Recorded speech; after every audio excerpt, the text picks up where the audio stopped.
Welcome to Seattle College's international programs and our show Conversations With, where we talk to people that help you understand how you too can be an international student in the United States and why Seattle Colleges should be your first choice. We'll talk to students and staff and agents and government folks, all kinds of people about what you can expect when you're getting ready to apply or travel here, what you'll experience while you're with us, and how it can all lead to an amazing life. Don't forget to check out the Seattle College's International Programs website at intl.seattlecolleges.edu, where you can find a treasure trove of information about the school, the programs here, and best of all, fill out and submit your application. Again, that's intl.seattlecolleges.edu. Hey everybody, it's Evan Franulovich with Seattle Colleges Conversations With, and I'm really excited because today I'm in Lagos, Nigeria. I'm here on an educational tour with a number of other institutions, and I've invited one of those institutions to join us today. It's one of our transfer admission guarantee partners, and they're one of the great schools in the Pacific Northwest where Seattle is located, but they're on the opposite side of the state. So I'm going to introduce Brandon Custer. Yes. Why don't you introduce yourself? Tell us what you do at Washington State. First of all, thank you for having me on here. It's always great to talk to others in the profession about helping international students from all around the world have a great educational experience, and I think Washington State University is an excellent environment for them, and I hope that as they move from Seattle to wherever it is that they are going to continue their career, that they'll find the school that's best suited for them. Yeah, my name is Brandon Custer. I'm the Admissions and Recruitment Manager for Washington State for South America, Africa, Europe, Middle East, and South Asia. So I've been around the block, and I look forward to discussing more. That's a lot of territory. It is, yeah. There's a lot of places, and I enjoy the travel. And I used to have Asia as well, but it's nice to have a little bit of a focus there. Right, yeah. How many days a year do you figure you're out traveling?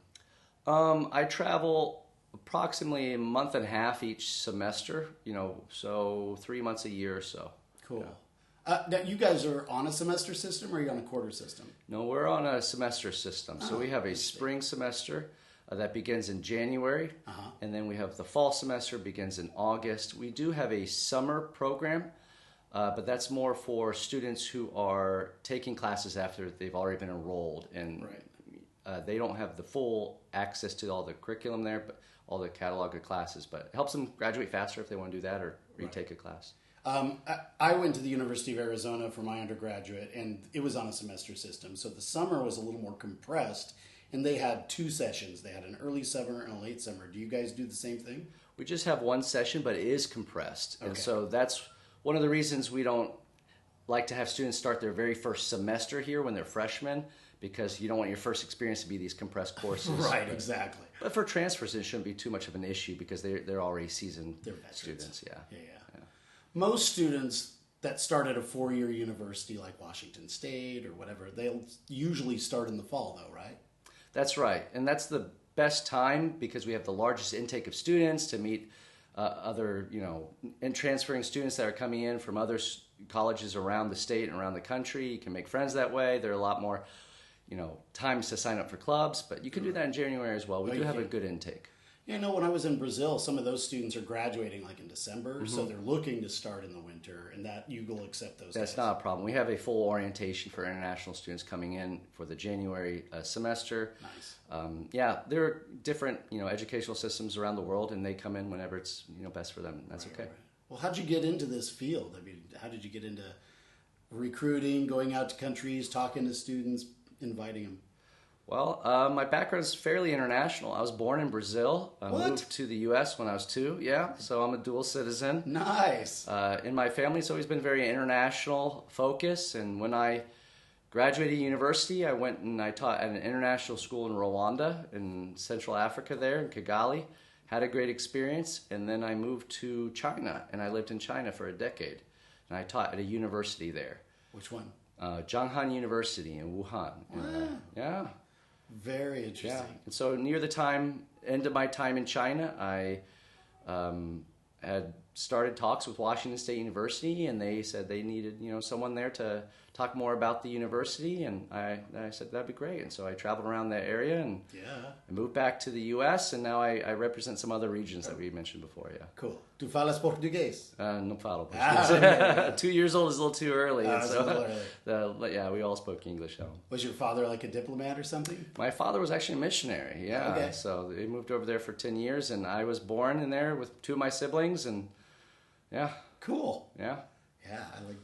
Yeah, you must travel to Brazil from time to time, right? You know what? I went to Brazil just last month for the first time in 32 years. Oh my gosh! No, not too often. But man, I love it. We're going to be going back there every year. I know. Oh, great! Yeah. What'd you go down for? Was it like ISEF or? Just with Education USA. They had fairs there. We visited Brasilia, Sao Paulo, Rio de Janeiro. Yeah. Nice. Hopefully more places in the future. So if you guys are out there in Brazil, keep an eye open for Washington State University. Keep an eye out for Seattle colleges, because both of us travel down there. So that'd be great. Absolutely. So I said earlier that you guys are on the opposite side of the state. For those of you who aren't too familiar with geography of the Pacific Northwest, state of Washington, Seattle is on the west side. Pullman is on the east side. Tell us about the area and how it differs from Seattle. Okay. Well, I'm going to take a little bit of an issue with what you just said. Okay, go ahead. Because we have 6 campuses. Oh, you do? That's true. We do. That's true. That's right. So our one campus is the online global campus, so right. We'll put that to the side now. Nice. We do have one in Everett, Washington. It's a smaller campus. That's there near Seattle. Good to know. We have one in Vancouver, yes. Which is the southwest. We're still on the coast. Portland, Oregon, spilling into Washington. Mm-hmm. We have one in Tri-Cities, which is more central Washington, and Spokane, kind of northeast there. That's our health sciences campus. Right. But you're right. We're famous for our Pullman campus. That's our flagship campus. Sure. 2/3 of our students are located at that campus. It's a small town, and the students probably outnumber the population there. I haven't seen the census lately, but we have over 20,000 students on our Pullman campus, from undergraduate to graduate. Most of our catalog's available there. But it's fun. I mean, it's exciting. The domestic students, most of them are not from Pullman, and so on the weekends, the evening, they're not going home. So you have a better spirit. You have roommates there that you can meet, and the sports are great. People fly across the country to see the football games, basketball games, volleyball, whatever it is. It's a really great campus. Yeah, I've never actually been on the campus. Is it kind of spread out like a real traditional campus with lawns and walkways and that kind of thing, or is it more... Exactly, yeah. It's a traditional campus. You have the beautiful brick buildings, and you have multiple cafeterias and markets, and the classrooms, and the museums, the exhibits, and the sports facilities all integrated together, and very walkable campus. And then, as it's a small town, even if you end up getting an apartment off of campus, there are bus systems that you can take for free with your WSU card, but most students, they can bike or walk to the class, no problem. A lot of my co-workers in our department, they just walk 15, 20 minutes in the morning across town, basically. Right. So yeah, Pullman's fairly flat? Somewhat flat, more flat than the rest of the area around it. It's in the middle of the Pelosi, so it's very hilly around it. But Pullman itself, we've got some hills. Okay. Yeah. Like I said, I've been to Spokane many times. But so if you're an international student and you want to go to Washington State, because there's such a great transfer process between Seattle colleges and Washington State, they can choose any of those campuses you just mentioned? That's right. Not every major is located at every campus. Good to know. And so the majority of them are in Pullman, but in our Spokane campus, for example, that's our health sciences. So if you're going to be majoring in nursing, or you're going to be majoring in dietetics, or our pharmacy program and medical program, those are all located up there. And then you can take a look at the other campuses, see what they offer, but Pullman is where most students go. So here, we're in West Africa, of course. We're visiting with students in Ghana and Nigeria and Cote d'Ivoire. And we've had a lot of students come up to both our tables, I'm guessing, and ask about medicine. They want to be doctors someday. Let's talk about a pathway that students can get from Seattle, starting at Seattle College their freshman year, getting to Washington State to finish up their pre-med, or maybe it's biology or biochemistry or something, and then go on to become a doctor. Can you talk about that pathway? Yeah, absolutely. So we created this pathway. It's a partnership with a medical school called Ross Medical School to give international students a educational pathway to learn medicine, get a doctorate degree in medicine, and also get experience in the U.S. medical system. Because if you look around medical schools all around the U.S., a lot of them are very competitive, and many of them don't admit international students. And so we want to give students that ability. So if you go to Seattle colleges and you transfer over to Washington State University, you can finish up a degree. We have a pre-med department. They'll have an advisor for you, make sure you take all the required courses. A lot of our students will major in something like neuroscience. They may major in something like biology. Next fall, we're launching a new program called Biological and Medical Sciences in our Spokane campuses. That's entirely for students wanting to go to medical school, pharmacy school, dentistry school, and then move on to graduate work after that. And then after students have graduated from Washington State University, they will then move on to Ross Medical School. Going to Washington State University gives you some advantages. You don't need to pay an application fee for that. You are guaranteed an interview. And you can actually defer the MCAT results, which is the test you take to get into medical school. Wow. Which is great. And they're very welcoming of international students. And in that program, you will study for a year and a half at the main campus of Ross Medical School, which is in Bermuda, a beautiful island area. Make sure you study. Yeah, exactly. I'd be in the water all the time. Yeah. Have you been in Bermuda? No, but I've been down in that area, so I can only imagine. It's pretty nice. Yeah, it's medical school, so you're going to spend a lot of your time with your nose in your book. But after that year and a half of classroom instruction, you'll continue your education with Ross Medical School with their clinical studies, and those are going to be back in the U.S. continental at their partner hospitals in the U.S., which is a great program. That means within 7 years, you've gone through Seattle colleges, Washington State, and Ross Medical School.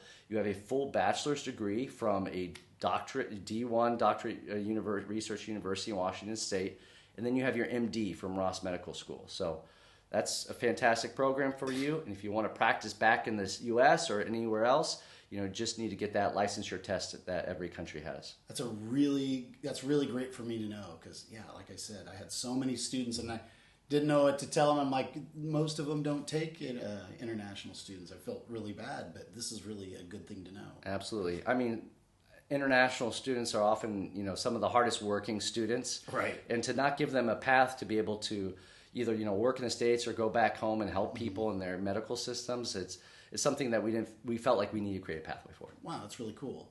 So in order to get accepted, do you have to have a certain GPA? To get into Ross Medical School? Yeah, so they're going to look at you holistically. They're going to be looking at your grade point average, especially in science. They're going to consider the MCAT, and based on the interview as well, they'll decide. But they are very welcoming. And, a student who's going through this pathway, they're obviously a student that's really thought through their future. They're going to be strategic thinkers. I think that they'll have a real good chance at that. So the MCAT, I know about the test, but I don't know about when a student should take that test. Is it their junior year? Is it after their senior year? Or when do they normally take that test? Most students will take it at the end of their junior year, the beginning of their senior year. Okay. But with the Ross Medical School, you are allowed to defer that a bit. And so they will give you a preliminary acceptance. I'm not exactly sure when that exact cutoff is. Sure. But when you come on campus, there will be actually meetings and things that you can meet with the advisors for the Ross Medical School program. Yeah. Right, and I should mention to our students out there that are listening, that are interested in this kind of thing, we have advisors at Seattle colleges. They have advisors at Washington State. Anywhere along that pathway, we can help you make connections with the people that know the answers to these very specific or specialized questions, because we want to make sure that you don't waste time and money and that you get to realize your dreams, knock out your goals in the most efficient way possible. So, yeah. So let's talk just a little bit about transfer admission guarantees. This is kind of the focus of this podcast because you're one of our partners. We have set up partnerships with a number of universities, and they're all on our website. It helps students that are interested. They can get conditional acceptance upon admission to Seattle colleges. So when you apply to Seattle colleges, you get to put down, one or two universities that you might be interested in transferring to, and then they can offer you what's called conditional acceptance, so that you actually get a letter of acceptance from our institution and from Washington State. And as long as they keep a certain grade point average at our institution, they are guaranteed to be able to take all their credits and get into your school. Isn't that how it works? That's right, yeah. If they have completed those 2 years at Seattle colleges, they have a 2.5 GPA is the minimum. Right. And all the paperwork has been submitted, then they're guaranteed admission to Washington State. And I'm guessing, we offer about 130 different programs. I was looking at your thing, and I think you offer a lot more than that. So just about anything we have to offer, I'm guessing, is going to be available at your school, and then some.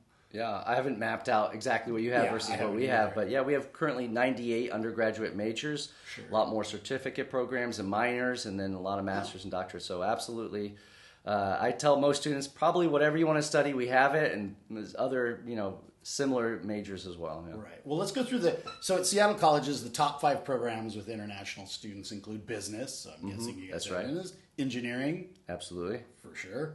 Health sciences, which we just talked about extensively. People are interested in computer science. Absolutely, yes. Fantastic. And then hospitality. Hospitality, yes. And many students will actually apply to psychology. It's very popular for us as well. But we have 98 different majors, and they're all funded and have doctoral research going on. So you have a great community when you have those professors at different levels. You have career days and a great alumni network. But yeah, hospitality is one of our strong ones for sure. Right. Cool. Yeah. So you guys have a mascot that's a little different from ours. What's the name of your mascot? Butch. Yeah, Butch. It sounds like an animal that's not a cougar, but that's exactly what we are, a cougar. Yeah. Which is a puma, mountain lion, whatever you want to call it. Yeah. That's what Butch is, yeah. So a lot of international students may be scratching their heads right now. It's like, what are they talking about? But most schools in the United States have teams, like sports teams, and they give them a mascot. They give an animal or some crazy thing that is associated with the team. And Washington State is the Cougars, the Mighty Cougars. Yeah, if you look at our logo, you'll see a WSU in a very interesting shape. Yeah. If you know it's a cougar, you'll see it's a cougar head. And so I think it's one of the coolest logos. A lot of other universities really cool will just have a letter or something, but yeah, it's pretty cool. Yeah. That's really great. So do you find that when international students come to your school, they start to get involved with like team sports, or do they just do like club sports? Do they get in? Do they just go to the games as fans, or what do they do? Well, there are two types of athletes. There are the athletes like me who, I loved basketball. Sure. I cannot dunk. I cannot shoot the three-pointer. So I play intramurals. Right? Okay. I played intramurals. At Washington State, in the Pullman campus, 60% of our students play intramurals. Oh, wow. That's a big chunk. Very big chunk. Very active campus. So if you like, volleyball, basketball, whatever it might be, you sign up. I want to play intramurals. You play up teams. Very competitive, but good way to make friends. Be active. What about more obscure sports? Like, do you have fencing? For intramurals, I don't know. Yeah. Taekwondo. I was pretty much. I played soccer for intramurals. And I played basketball. Pretty simple. There are swim meets, and there are there are a lot of other sports that I didn't play myself. But being from Brazil, of course, I need to see that soccer. Yeah. Well, I had a surprising number of students come up to me just in the last couple of days, and they're like, "Do you offer sports?" In Seattle colleges, unfortunately, we don't have competitive sports teams that go and play other schools. You'd need to look at other community colleges to do that. But we do offer club sports or intramural types of sports that they can do. And then the beautiful thing, in my opinion, is you can go to a community college, which doesn't have all the bells and whistles of, say, a big campus like Washington State. But then when you transfer, then you do get all that stuff. So you start with us, and then you go and you get that big campus experience. That's right. What do you guys have, like a international ambassador program, or like international club that they can that they get together and just do international kind of activities? Oh yeah, we have, of course, our international ambassadors, which are students who work with my department, welcoming students from all over the world, and so we try to make that as diverse as possible, so that they can be welcomed and they can be oriented into the campus with students from their cultural background when possible. And then we have, I mean, it changes every year, 300 or so student clubs. Oh, a lot of those are cultural. Yeah. But then we'll have activities on campus, for Chinese New Year or something like that. Sure. There'll be, the Chinese Student Association. They'll put on a festival for that, and then we'll have that for a lot of different cultures and different events and festivities. Do they get, if they do the international stuff? Do they, like an international ambassador? Do they get paid? Is that a student? Yeah, that's right. They get paid for that. So there you go. So you can work on campus at Washington State, make a little money, have a fun job. That's right. Yeah. So you said you have someone working in your department. You have a student worker. So we have some. Yeah. So they're called student ambassadors. Oh, okay, yeah. So we have a number of those, and they work with our marketing team. They'll answer emails, calls, but also welcome students, and then we have on the student center. There are other organizations that organize the activities on campus. Right. Yeah. What about orientation? So like at Seattle colleges, whenever you start, whatever quarter they end up starting at. They always are required to do an orientation. Do you guys have a mandatory orientation as well? We have an orientation that we strongly recommend everyone goes to. Strongly recommend. Yeah. And so we would like you to be there. If there are extenuating circumstances, then we will, accept that. But yeah, please be on campus for orientation. And, for that, we will, if you're flying in from out of the country, we'll go pick you up at the airport. We have the Pullman Moscow International Airport. Oh, I didn't. Absolutely. And that's just, you can almost walk to that. That's so close to campus, but it's a short drive, but we'll pick you up. Wow, that's cool. Yeah, and then there's orientation. Make sure you get to your housing, you get to your meal plan, get everything, your classes signed up and everything. And well, it's kind of interesting that you mentioned that. So at Seattle colleges, we have 3 options for housing. We have student housing right across the street from our central building. We have homestays with families that they can live with, get kind of a cultural experience. And then we have students that live off campus. They get an apartment, maybe get together with some of their friends, save money on rent. What are your housing options? Okay, yeah, we have 27 different housing options on campus for students. Or did you say 27? That's right, yeah, absolutely. And so you can apply for any one of those. We have, of course, gender-specific and co-ed. Sure. And then we have a lot of apartments off campus that you can choose. For transfers, we offer a lot of different dormitories that are 19 and plus. So for students who they're a little bit quieter. You don't want to be in the first year students. They're often pretty rowdy and they enjoy their time staying up to late in the night. And so if you want a quieter environment that you can study, you're going to be around more mature students. That's an option for you. And so we have a list of those and a lot of apartments for you as well off campus. That you can do. And then you can always find your own apartment off campus if you're a transfer student, you're older. There are, of course, sororities and fraternities houses. If you want to go that route, that's an option. Do you find that international students understand what sororities and fraternities are? Rarely. Yeah, that's right. So if you're out there listening, actually, this is the first time in the 36 episodes I've done that I've even mentioned fraternities or sororities. So can you kind of give international students an idea of what that even means? I can give you a general overview. Yeah, is good. You don't have to be an expert. So these are, they're kind of like clubs, social clubs in many ways, where you'll have a brotherhood or a sisterhood where you'll join together. There'll be a process of joining, which comes under different names. And after you're in there, they'll often have a house. They'll host a lot of social events. And many of these sororities and fraternities are found in universities around the country. Right. And so that gives you a network in the future for socializing, but also for perhaps work opportunities. And so many students choose to go that route. Not everyone does. Right. And if you happen to find a group of people that you'd like to spend more time with and you like to network with, that's an opportunity for you. Yeah. So they call it the Greek system, and it exists on a lot of really big schools. I mean, most of the Pac-12 schools have the Greek system on it. So if you're out there, you're an international student, and you want to kind of figure out what this Greek system is, you can kind of check it out, and then maybe even join into that system. Absolutely. Yeah, why not?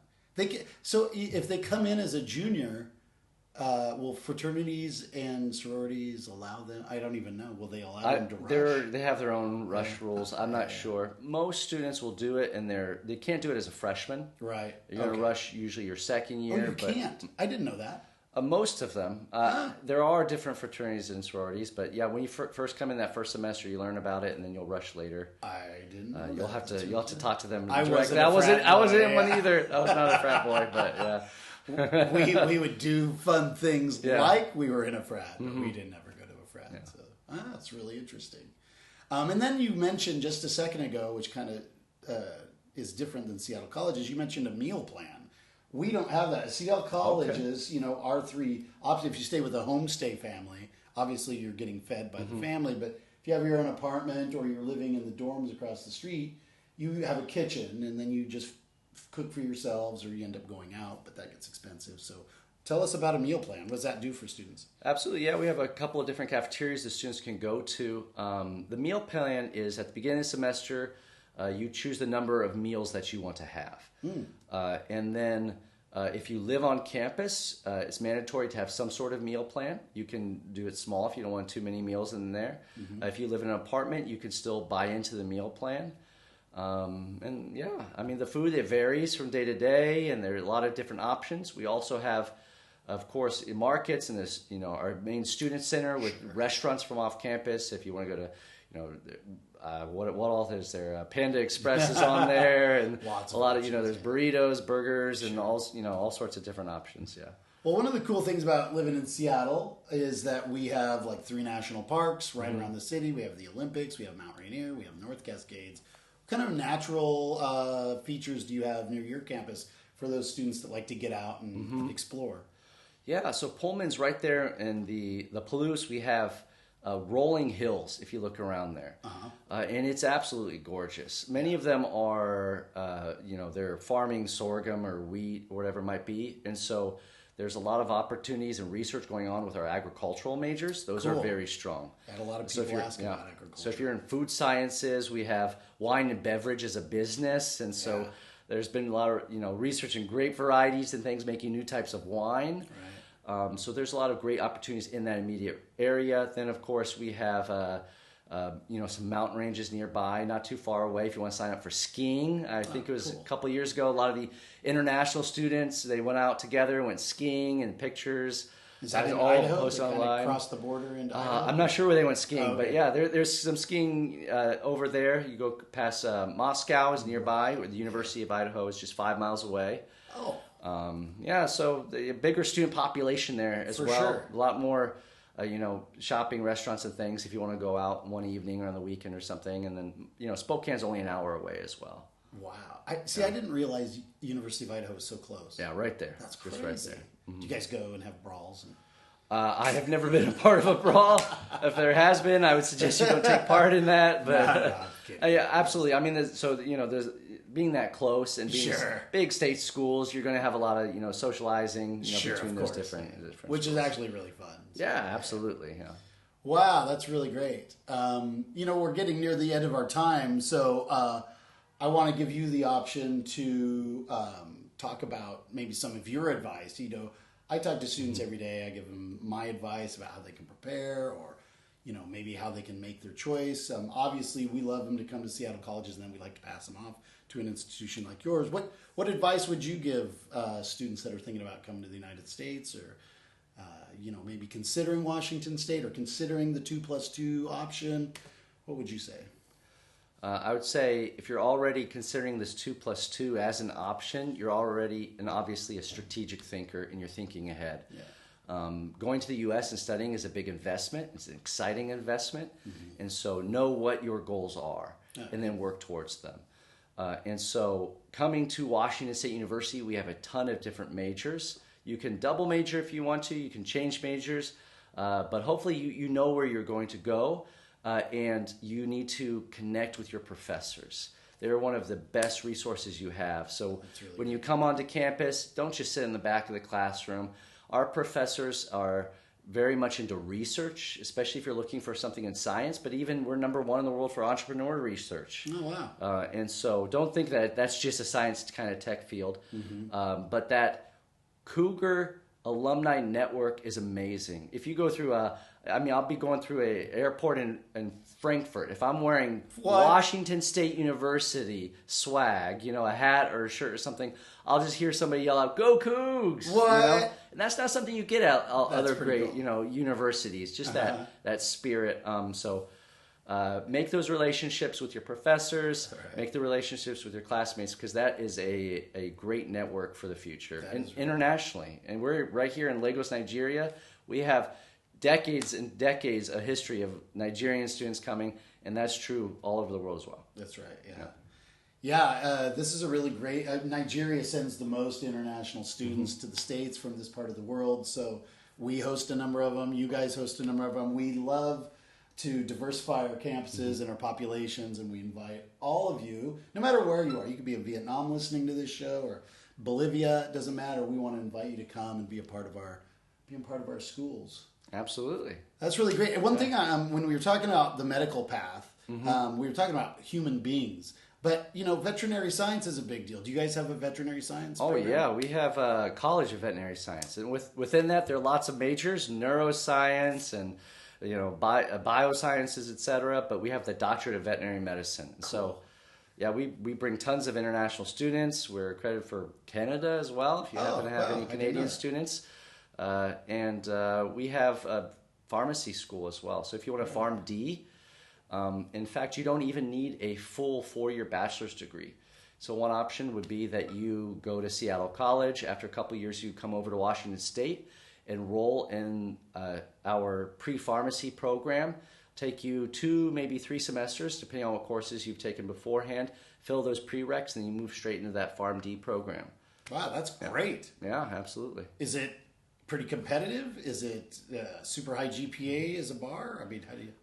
it's competitive, but it's very welcoming of international students. And so if you right now say, that's what I'm going to go do, study hard while you're in school, and you'll have a real good chance to get that. And that's a great career. That was something I thought about studying. It's a great career. It's a great career. The starting salaries, the ability to help people, and as that degree, that career is changing direction. They're now, giving vaccines out. There's going to be a lot more, specialized medicine based on your biology and your chemical background. And so that pharmacy school is geared a lot towards, being able to go into research for that and mixing medicines. Yeah, we have in Seattle, I don't know about out in your neck of the woods, but there's always so many pharmacy jobs available too. I mean, it's in demand. Hugely. They just can't find enough people to do that job, so Absolutely. Consider it. But the reason I asked about veterinary science, occasionally I'll have someone come by and say they want to be in vet. Yeah. And, I know that there's another school in Oregon that has a really great vet program. I imagined Washington State would, since you guys are very similar institutions. In fact, we pull students from the whole northwest of the U.S. and then internationally. You're going to work with livestock. You're going to work with domestic animals. You're going to be, talking about, the pharmacy and the medicine for, that particular program. Excellent. We have, I think, 89% of students pass the NAPLEX on their first try, which is an excellent, that's the test. It's awesome, yeah. That's the test for, veterinary medicine at the end. So, yeah. Very cool. We could talk for all night, I'm sure. So many programs to discuss, so many different types of things. But the main thrust of our time together, and thank you so much for your time, was just to talk about the transfer process. Community colleges are a 2+2 kind of an organization. Whether you apply to our university transfer or our high school completion plus, you can do your 2 years with us, then go right over to Washington State. Remember, when you apply to Seattle colleges, you can write down Washington State University as one of your choices for conditional admission. You'll get a letter from them. You can use those 2 letters when you're in your visa interview, and hopefully you'll get your visa and come see us and spend the next 4 to 6, 7, 8 years hanging around the Northwest, which in my opinion is some of the best country in the U.S. So. Absolutely. And just to dispel a rumor, there's no cap to international students. I've heard that about there. That's not something that happens. We are extremely welcome. Any student who comes through who is qualified will be accepted. That's guaranteed. And there's not we have Students, 27% in our graduate are international students, and it's I think 7 or so at our undergraduate, but there's absolutely no cap. We're welcoming everybody from any region. So you don't take a stack of 100 transfer applicants and go, well, we'll take these 20 and the rest can't come. No, if they've been accepted to your program, that guarantee is a real guarantee. They're going to be coming over to Washington State as long as they have, passed their class, got that associate's degree with that GPA, no problem. Fantastic. I didn't ask, we could keep asking questions, but every student comes and they always ask about tuition. They always ask about scholarships. Can you just briefly, since we're already running over time, talk about tuition and talk about scholarships? Sure, absolutely. So our tuition per year right now is $29,000. Okay. We do offer an academic award for transfer students. Nice. And that is an award based on your GPA coming from Seattle colleges or wherever it is that you're transferring from. That is an automatic discount for $4,000 a year. And then, of course, you'll be paying for housing and living and health insurance, all of that provided by the university. So you can expect on your I-20 and about $54,000 a year at our Pullman campus. Gotcha. There you go. And you talked about transfer scholarships. If they apply, you said we talked earlier before we started recording. If they apply earlier, they're qualified. Right. Yeah. So we have our general scholarship awards. Okay. And so those are going to be awarded 6-7 months before the semester begins. So if you want to come fall 2024 or a fall of any semester, that's usually going to be, they're going to start giving away those scholarships in January. Oh. And those scholarships, some of them are communal, they're societal based, some are academic.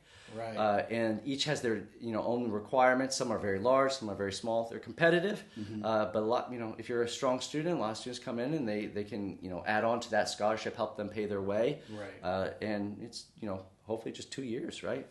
Yeah. So when you come to Seattle colleges, we're going to give you an advisor, but we'll also give you transfer counselors, transfer advisors, so they work together with these other institutions to understand the process, so that you maximize facilitate the process of getting from one school to the other. And I always encourage students, I don't know how you feel, but I always encourage students to start that process as soon as they can, so they can have a really solid educational plan in front of them, so they don't miss things like deadlines. Because you want to take advantage of the money opportunities that exist as much as possible. Yeah. So check out our Instagram, WSU International. We have Insta Lives held by our transfer.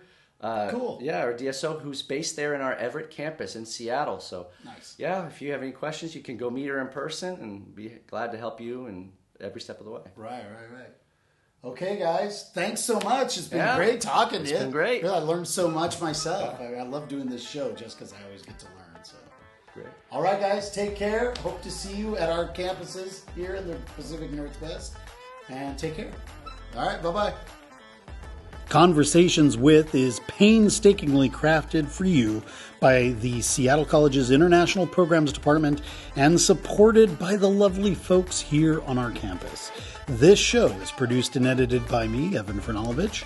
We welcome your emails and questions about coming to Seattle Colleges. Please reach out to us via our website, or just give us a rating and a review on Apple Podcasts, as this helps others discover the show. Also, don't forget to follow us on Instagram, Facebook, TikTok, or YouTube at Seattle Colleges INTL. That's Seattle Colleges INTL. And be sure to check out all of the shows here on Conversations With. Thanks for listening, and we'll see you next week.